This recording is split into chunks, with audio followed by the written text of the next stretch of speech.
Polsek Sako Palembang menyita 100 unit knalpot tak standar dalam razia yang dilakukan sepekan terakhir. Mayoritas knalpot tak standar disita dari motor yang digunakan pelajar, mahasiswa dan anak yang masih di bawah umur. Hasil sitaan tersebut, Polsek Sako akan menyerahkan di Polrestabes Palembang untuk dimusnahkan.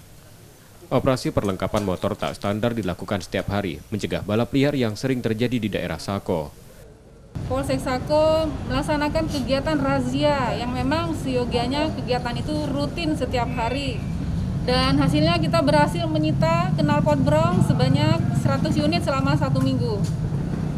Untuk kegiatan tersebut kita laksanakan pada pagi, siang, sore, dan malam hari. Untuk tempat di wilayah hukum Polsek Sako, jadi ada undang-undang yang mengatur, ada pasal yang menjerat sehingga terpaksa kami lakukan penyitaan pada saat kami menjaring ditemukan knalpot brong.